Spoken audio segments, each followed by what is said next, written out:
Welcome to Fundraising Stories with Female Founders.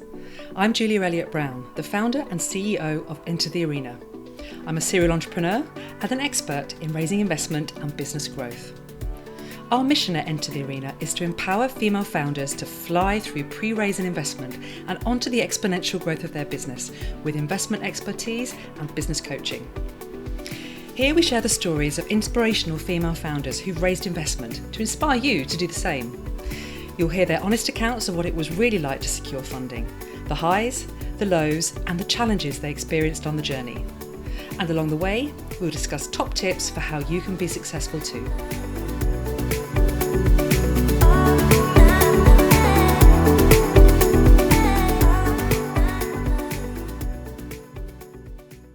Today I'm speaking with Gayle Harrison, the founder of Untagged. Now, Untagged is a gamified fashion resale platform that launched in February this year, 2022. It's essentially an app where you can upload your old clothes that you no longer want, turn them into tokens, and then trade them for other pre-loved clothes that you do want. And not only does it save you money, but it can also track how much carbon you save, and you can be rewarded for being sustainable. Now, Gayle is an expert in consumer behaviour change with a stellar career behind her, as well as a PhD in chemistry. Before she launched Untagged, she developed and launched brands for global FMCGs, including Heineken and L'Oreal. And now, having made waves in the drinks and beauty industries, she is turning her hand to fashion. Gayle has to date raised around 200k in investment and is currently raising another fundraising round. So I am intrigued to find out what made Gayle take the leap on this new venture and how her fundraising journey has gone so far. So welcome, Gayle. Thank you, lovely to be here. Great to see you. Okay, so big question. Why fashion resale? What made you want to go into this whole new sector?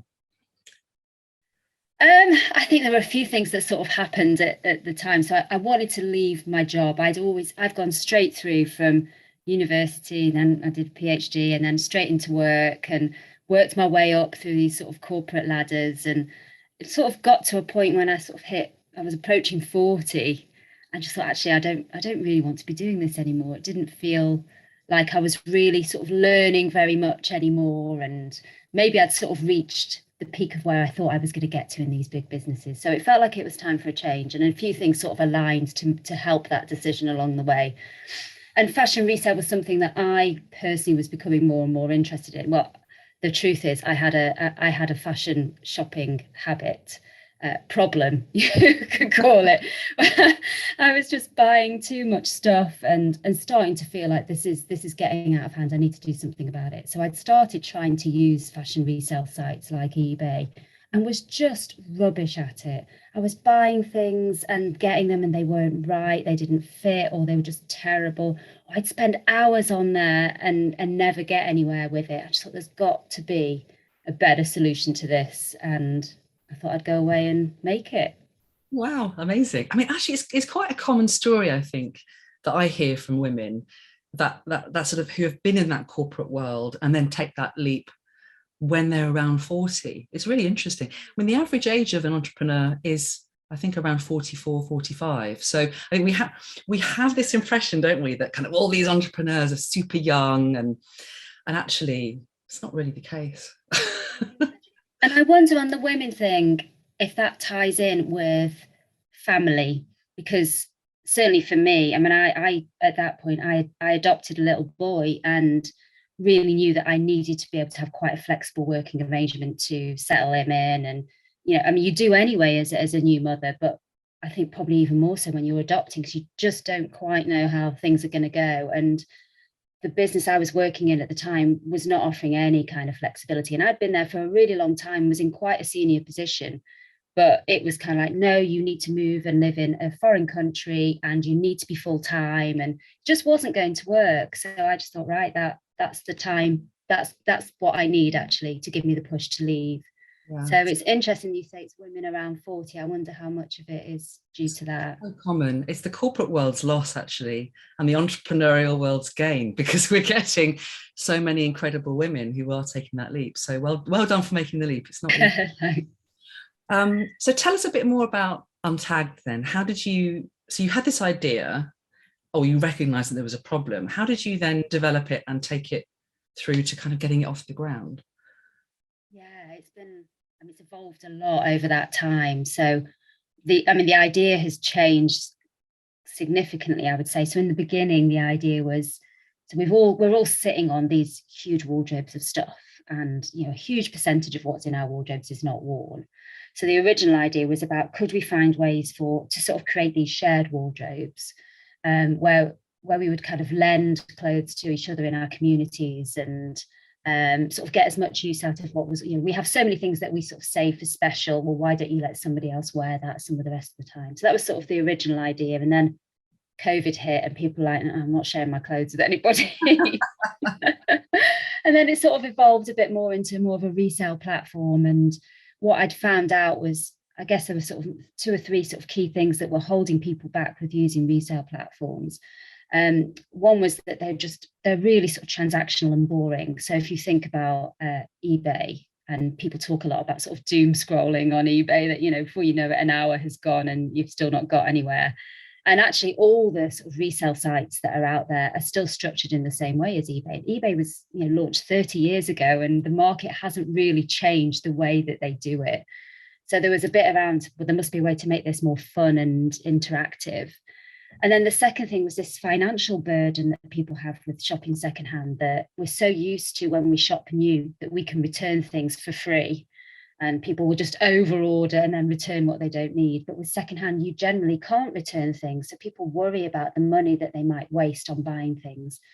So we wanted to see if there was a way to just take money out of the equation. And then this whole idea of tokenizing our assets, essentially. So using a sort of system that's like a barter system, like an old-fashioned barter system, but we've sort of advanced it from a tech perspective, so that your clothes become the currency that you use within the platform.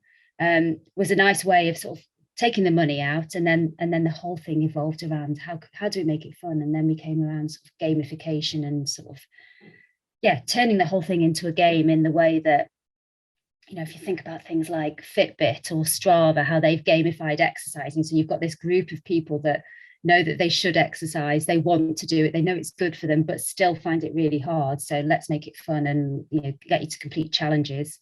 Same thing with resale. We've got an active audience that want to do it, but they find it hard and boring and start it and then stop. So let's make it fun.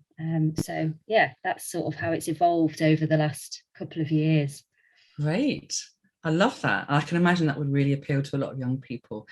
I mean, if you take the money out of the equation, though, how do you commercialize that as a business? Yeah, so our business model is very different to existing retail marketplaces. So normally you would pay a fee on each transaction, either paid by the buyer or the seller, and we don't charge any commission. So it is literally free to use.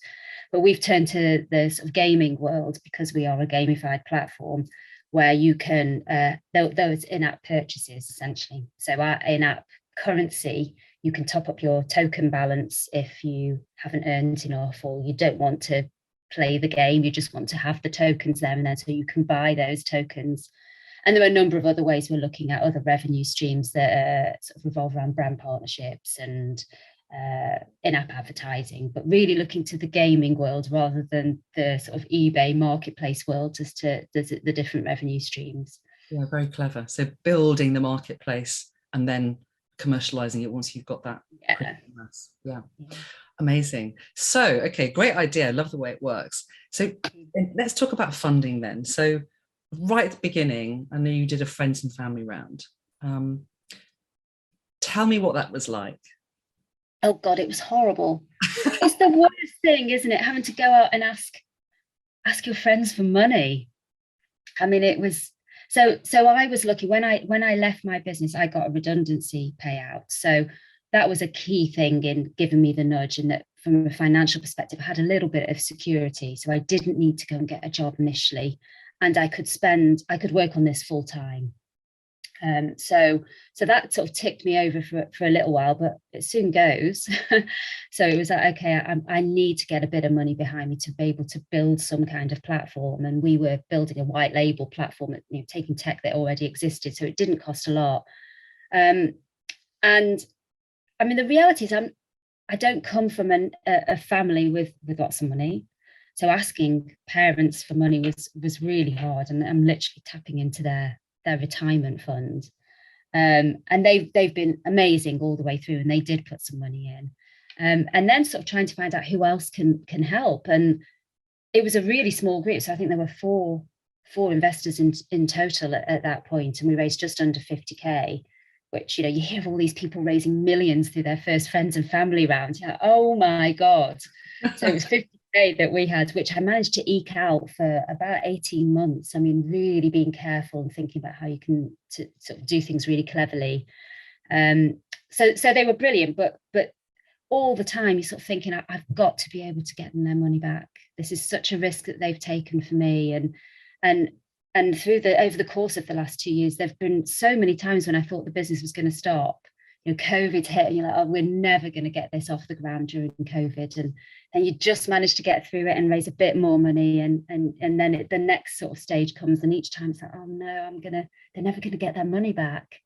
And actually, when it's investors that you don't know, that becomes much less, well, for me, it's become much less of a concern. But when it's people that you see all the time, it's just, oh, I Really didn't enjoy that bit at all. Really, really personal. But I guess they wouldn't be backing you unless they believed in you. Well, there's a bit of that, but also they wanted me to do something that they could see I was really passionate about. So my parents don't care if they get that money back, really. They've done it to invest in me and to show support. But the friends, you sort of think, oh no, I really need to get their money back. But it's so tough, isn't it? You know, those thoughts that, is the business going to make it? And am I going to let everyone down? I mean, again, that is so common on the entrepreneurial journey, that roller coaster we all talk about. You know, all these big businesses that you see out there, they've all been through that at the start. You know, but that's where your entrepreneurial resilience and determination kind of kick in, isn't it? And you just will not let this thing go. The resilience thing that's been the biggest sort of awakening for me, is that, you know, you think about what you think you need as an entrepreneur going into it actually ends up being quite different. And for me, the resilience bit has been the most important thing. And I've always known I'm resilient, but I didn't realize the extent to which that was going to really come to the fore during this journey. It's been the most important thing that I've been able to lean on, is my own resilience through it. Great. So that initial kind of 50k, how far did that get you? So we got a platform a website off the ground. So I'd managed to find a website that did a similar job, so would enable us to sort of test the tokenization of things, and none of the gamification at this point. Actually, it was a quite basic marketplace, but enabled us to swap clothes with tokens. So it enabled me to get that off the ground, but that was due to launch in May 2020, which we may now remember as just as lockdown happened. Yeah. And I had no choice. I had to launch it, because I couldn't afford to wait. Literally, I needed to launch it, get some data and use that to go and raise my next round of investment. So I couldn't wait 6 months and see what happened with the pandemic. Just had to go for it. And it didn't help, for sure. I mean, we managed to get some data that did enable us to then go on and raise, but it certainly wasn't what we expected it to be, and what it might have been had COVID not happened at that time. So we got that. So we got some sort of proof of concept, a bit more information on that, and basically took that to go and raise more money. And real sort of serendipitous part of it was, along that journey, I came across a software company called SimpleWeb, who we now work with, who invest in early stage businesses, and they really liked the team, well, me, I suppose, and they really liked the tokenization idea, but they're like, this needs something more, the idea needs something else. We think we can really help you with this. And actually, it was working with them that the idea evolved into the whole game and gamification sort of strategy. So we were very lucky that we met with them, and they're the ones that have really sort of catapulted the whole idea forwards. Yeah, great tech partner, and we're big fans of SimpleWeb here. Yeah. And it is amazing, isn't it, when you get a company like that who will back you as well as provide great tech support. So good choice. So were they your only investors that came in on that next round, or did you have other people too? No, so So actually, there was a bit of a mini round in between. So they put some sweat equity in, I suppose, to help us develop the concept that we then took out to raise investment off the back of. And at that point, I then started talking to everybody. So I'd sort of honed in on VCs that, the limited number of VCs that say they do pre-seed investment. Very debatable what they really mean by pre-seed, but anyway. So started on that sort of journey and started talking to potential angel investors. And I mean, that was just a baptism of fire. I mean, I had no idea what it was going to be like to speak to a VC. I mean, I come from 20 years of business doing big presentations to very important people, but the whole VC thing was a completely new experience for me. And I'd gone into it with a very naive outlook, I think, about what would get investment and what level of investment you could expect to generate and what valuation you could expect to get for your business. I mean, it really evolved and took about a year for investment to come in. And over that time, lots of things changed about, I had to change my business proposition. I had to change how much I thought I was going to be able to raise. It all moved as the conversations evolved over the course of that year. Yeah. So it sounds like a lot of learning on the job over that year. I think if you've never done it before, it must happen to everybody. I mean, I had a business partner at the time that did have some experience of raising investment, but it emerged that he had experience of raising investment for quite well-established businesses. So he'd never really gone in to raise pre-seed investment. And it's really hard because you've got to sell a vision, and you're going to get so many pushbacks on that vision. I mean, I had pushbacks for so many different reasons that I hadn't anticipated. I thought, I'd sort of got data to support this, and I'd done my research, and the story made complete sense. How could anybody challenge the story? But they do, and actually you realize that a lot of the decision making is an emotional decision, not a factual decision.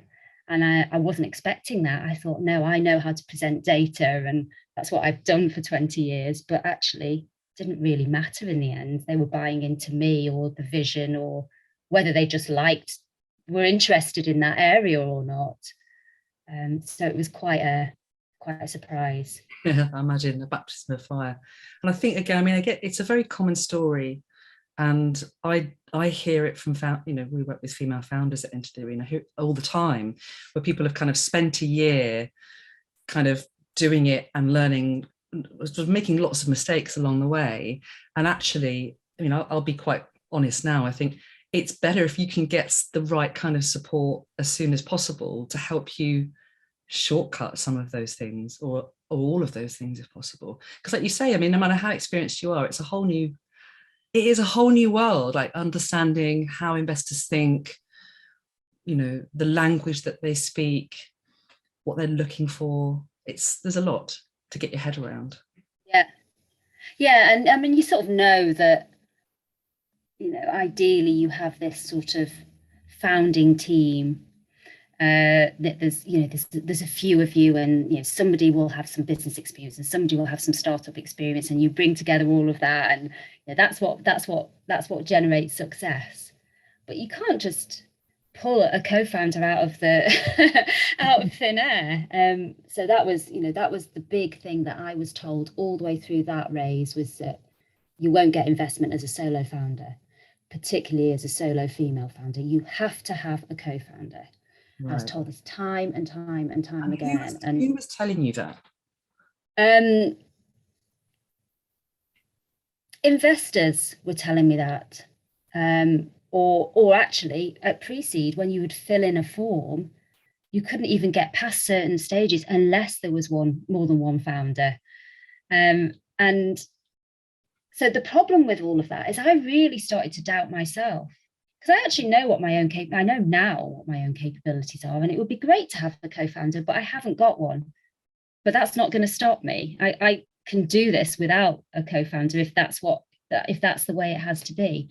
But at that point, I really thought, oh my God, maybe they're right. Maybe I just can't do this by myself. And it is too hard. And the only path to success is to have a co-founder. So I spent so much time trying to find one. And I'm always on the lookout, as part of your networking, there's always things that might come up. And in the end, I did end up working with somebody who he wasn't really a co-founder, but he was somebody else on my pitch deck who could go along to meetings with me and was really interested in what I was doing. And he had some startup experience and was quite it was little bit older than me. So, we were this really experienced founding team. And I'm not convinced in the end, actually, it made that much difference, but it got us through the door. And it was really frustrating because just having this other person there who happened to be male just meant that so much of the conversation got deferred to him. And I just I'm the founder here, and I've got a load of experience. I have a PhD, I'm a clever person who knows what I'm doing. But there was just this sort of automatic reaction to sort of deferring to the man on the team. And emails would be sent only to him, not even copying me in. And you just, what is this? Blood is boiling hearing, but it's so infuriating. So funny. But this is the kind of gender bias that we face, and it's effing bullshit. I'm sorry. It drives me nuts because there's those assumptions that are made about you as a female founder and as a woman that you're not capable. And it's also BS about the whole thing about having to have a co-founder. I mean, really, there are tons of examples of successful entrepreneurs that are solo founders. I do agree that you need to have a good team around you, but often at the beginning, you haven't got the resources to build that team. So raising investment is part of being able to put that in place. Exactly. But it's that, what you just said also, this chipping away, where you then start to doubt yourself and you start to feel less than and lose your confidence, then makes the whole thing for female founders become a self-fulfilling prophecy. Because guess what do? Oh, you go and find a co-founder who's a guy to help, so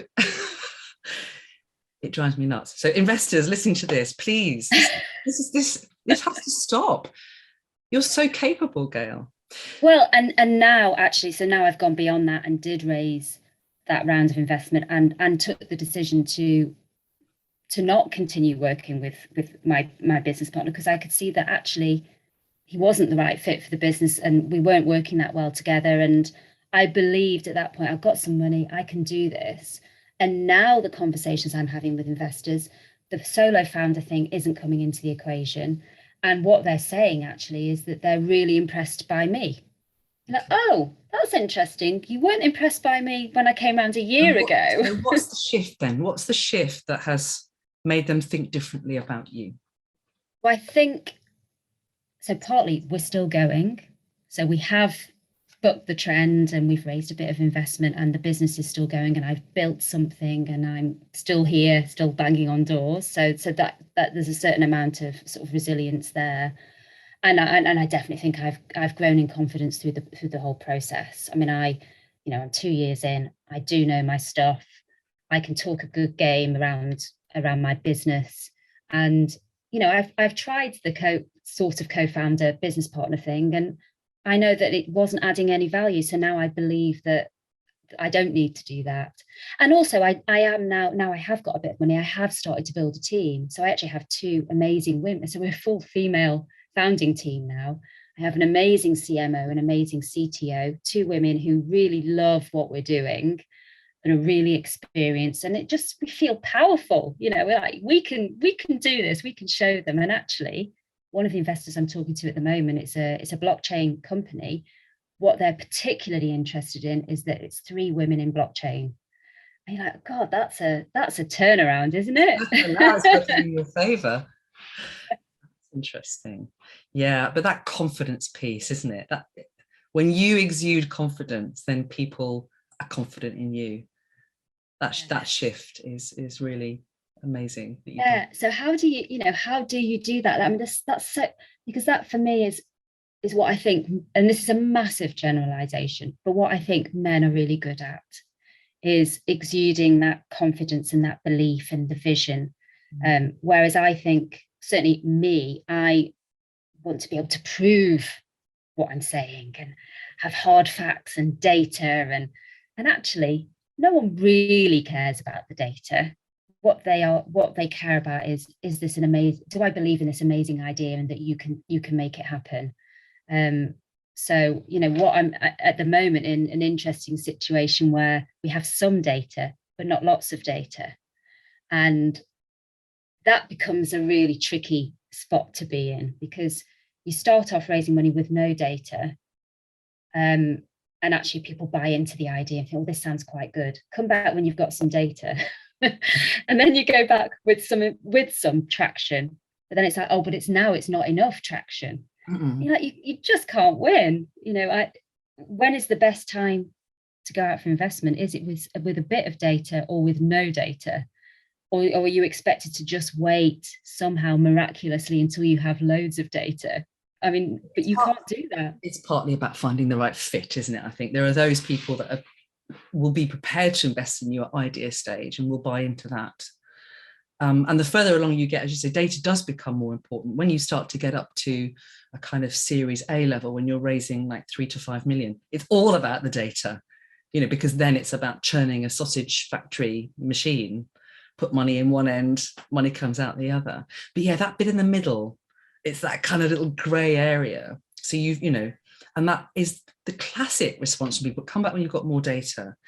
But it usually means that they're just seeing some risk and they're not convinced yet. And actually, it's usually not really about the data. It's usually about something else. And that's the hard thing, I think, for founders to dig underneath and find out why. Yeah.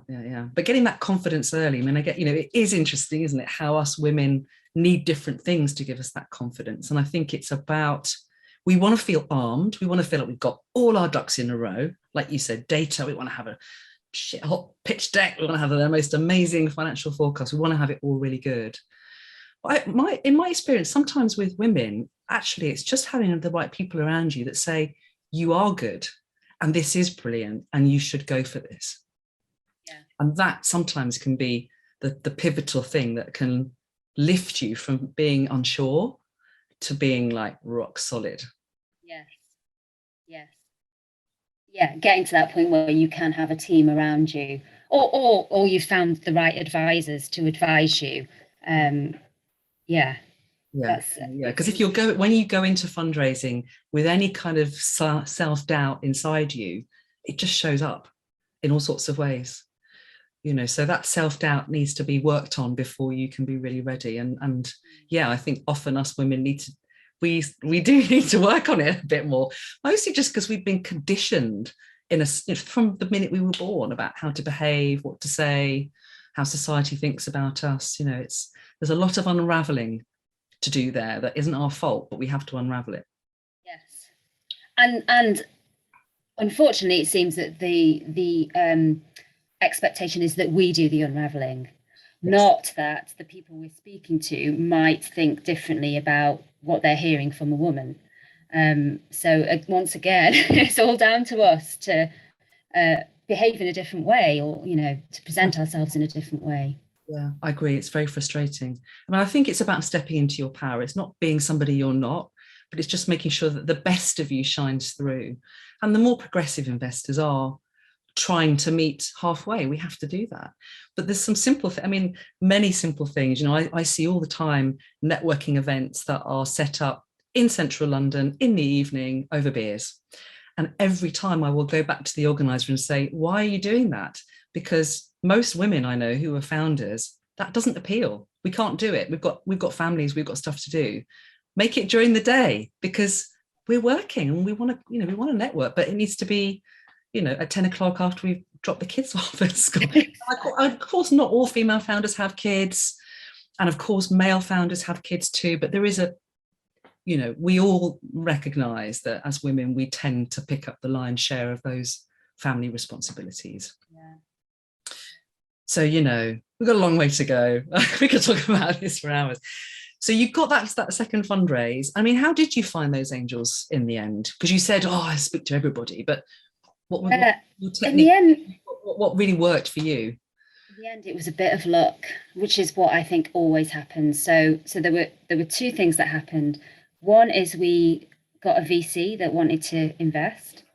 Um, so at the time we decided we were going to raise 250, I think, and they were going to put that in.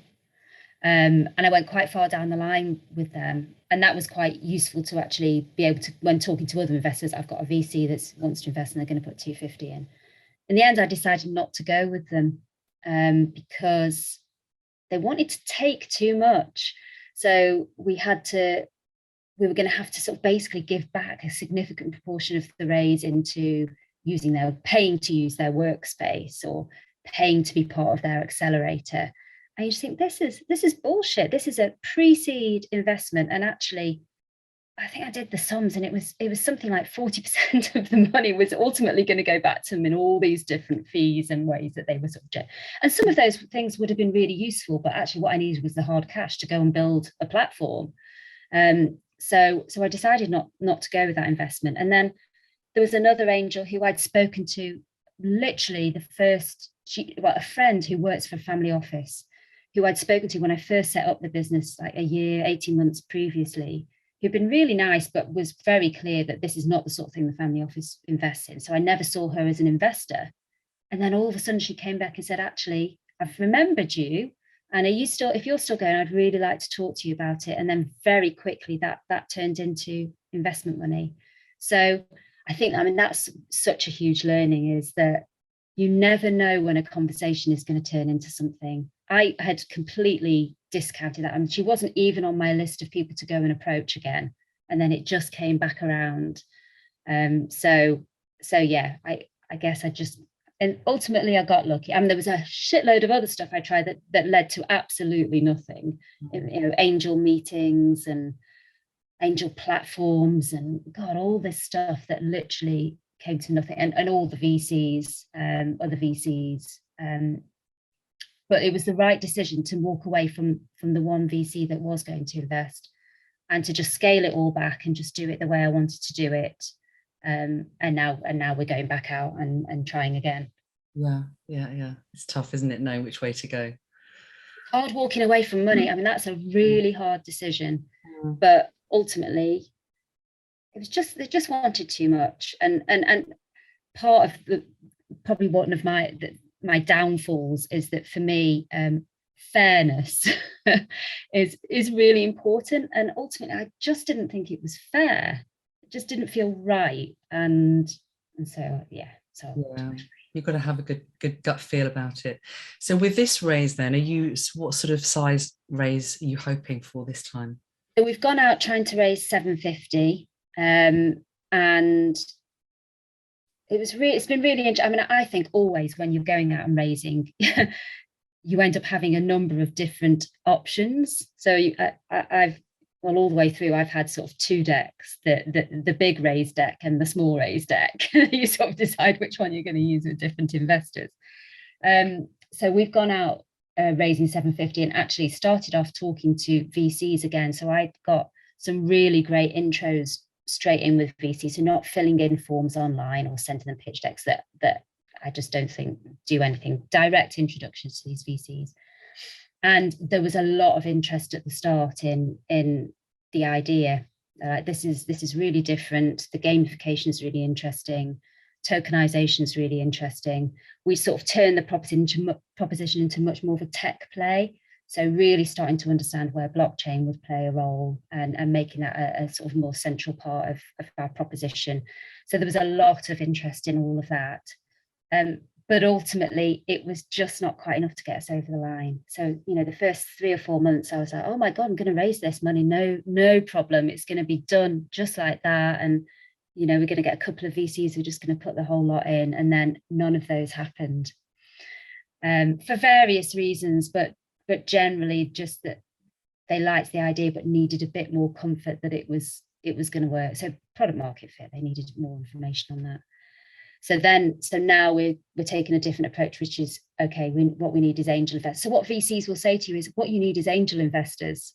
Yeah, thank you for that. That's I know. Somebody else take the risk. Come to us when you got it all sewn up. Give me your network of angel investors, and I'll go and convert them. Yeah. And the other conversation we've been having is with a blockchain company. And it looks like a combination of those things is where the money will ultimately come. But trying to raise angel investment is I mean, at least with VCs, it's very visible who they are. You can find an email address, you can find a name, you can network through LinkedIn, you can find a way in. But with angels, it's really you're on your own, really. There are lots of platforms you can use to supposedly to support you, but I've not found them to be useful at all, actually. Just very, very frustrating. It is very frustrating. Yeah. And there are lots of angel investors, and it's like, how do you find them? Where are they? There's networks, there's crowdfunding platforms, there's angel syndicates. Yes. It's about, you have to just get really good at networking and really effective at connecting with those people who are most likely to be a fit. But it's not easy. It takes a really long time. And actually, I was listening to some of your previous podcasts that ideally you start that journey before you're raising, which means that you're always raising. Well, I think most of us founders don't appreciate that when we start our business. We don't realize that fundraising is actually one of the most important things you ever do as a founder. And so, you're always fundraising. So you need to find a way to kind of like, A, get good at it, but also B, enjoy it if you can. I know that sounds really weird. But if we spend our time kind of going, oh God, I hate fundraising. Oh God, I've got to do it again. You get into that negative mindset about it. So again, it's really important to kind of see fundraising in a different light if you can, and think, gosh, I'm really excited about going out and telling all these people about my business. And number 450. I can't wait to get out there. Exactly. But the whole angel thing is, I mean, it's hard to find them. And then, the reality is that generally they are men. Mm-hmm. And helping them to sort of understand what the opportunity is, I found to be really hard. I mean, so the category that we're playing in, it's a fashion resale business. Much as we talk about it as a tech business, ultimately it comes back to, it's still about clothes, isn't it? And then the typical response from everyone I speak to is, well, my girlfriend this. Okay. Your girlfriend is one person, and you can't base a decision on a conversation that you've had with one female. This is what I find really, really shocking, actually. So my background, I worked for a long time in beer companies. As a marketeer, so my target market was not me. It was invariably sort of 18 to 24-year-old men. And I didn't make a decision based on, well, I know I've got a husband, I'll ask him what he thinks. I made a decision based on talking to 18 to 24-year-old men. And that would inform what we did. And the same with this business. I mean, I'm not strictly the target for my business. I have a passion for it, but we're going after young women. We call them conscious fashionistas. And I know what they want because I've spoken to a lot of them over the course of my journey. And this is what I'm telling investors. We have spoken to a lot of people, and then they just dismiss that and say, well, but my girlfriend uses Vinted and she's perfectly happy with it, and tokens will never work. And, they're not interested in games. Angel investors are investing their own money, and they will typically invest in things that they know, and they will invest in people that they recognize. So pattern recognition. And that is another thing that makes it so very hard for women, and especially when you're building a business which is for a target market that they can't relate to. So you might get lucky if they say, oh yes, my daughter, is always blah, blah, blah. And so it is really difficult. And you have to be clever about finding a way to connect with them emotionally, to help them step into the shoes of your target customer. So you have to get creative on that front. But it's really hard. We need more women investing. Yes. And then the women that do invest tend to be more cautious. So that's the problem, is that we are at that. It's always risky investing, but we're particularly risky at pre-seed, early seed stage, and women just get a bit scared off at that point, I think, and it's trying to find female investors who are open to investing that early, and so the pool just keeps getting smaller and smaller. Yeah, it's not easy. It's not easy. All right. So if you could go, looking back at your fundraising journey so far, if there's anything you would change about it, what would you have done differently? I think I would have focused much more on sort of the visioning piece. So really selling. I saw something the other day about some big, hairy, audacious goals, and I think that's a really nice way of thinking about it. Sell. Also been watching the WeWork dramatization on Apple, and Adam Newman was brilliant at this. Much as whatever you think about the guy, he was brilliant at selling this amazing vision, and obviously raised loads of money off the back of that. I think I probably haven't been good enough at that piece. I've been too sort of data led, and I'm a scientist. That's unfortunately my thing. So maybe sort of focusing a bit more on that, and I think so now I've got a team that supports me, and we've got this really strong team. If there'd have been any way we could have got that together at an earlier stage, I definitely think that would have helped, because we are strong, and I think we are very investable now as these three strong women who really know what we're doing. That's good advice, actually. I think for all founders, even if you can't afford to pay people just yet, if you're raising around and you can identify the people that are going to be on your team, and those people have committed, or you can find a way to remunerate them in other ways or defer payment, get them on board. And the same with getting a board of advisors. I think that's another thing that it is never too soon to do, because all of those people add gravitas, skills, experience, open doors that give investors a lot more confidence than just sort of, little old you, which makes them nervous sometimes. So yeah, great advice. The board of advisors is also another one, isn't it? Because again, it's like finding somebody it's not as permanent as a co-founder, but it's finding somebody that you can have a really strong relationship with, and it's finding people that are prepared or able to give you the level of commitment you really want. So I think it can be very easy to think, oh great, they want to be my advisor, that's amazing. And then actually they haven't really got the time to give you what you need. So making sure that you don't just think you have to say yes to everybody that shows an interest in becoming an advisor. You've got to take it really seriously and think about what it is you want, and be really direct. So, can you commit this amount of time? Will you come to this number of meetings with me? And really sort of pinning them down on that, because otherwise I think you can end up being really disappointed that you're just not getting the sort of level of response you thought you would get from this person who sounded really excited about what you're doing. Yeah. And also I think it's really important, I have seen founders sort of putting a board of advisors together for the purposes of a pitch deck that aren't really doing that much in the business. So I agree with you. They've got to be genuine, and I think you've got to pick them carefully, and you need to find a way to make it a proper commitment on both parts. Yeah. Interesting. Well, I have to say, I really, really wish you all the very best with getting this round closed. It's a super exciting concept. And so what are you going to do with all the money? Depends whether it's the big raise or the small raise. No, the intention now is to continue the tech roadmap. So there's quite a lot of exciting stuff we want to build into the platform that really starts to move it forward. To get the team properly in place. So, I've got these women, but I want to be able to properly get them on board and pay them properly. And then to really focus on marketing. So we need to make people aware that we exist. So we need a bit of marketing spend behind it. Yeah, that's the plan.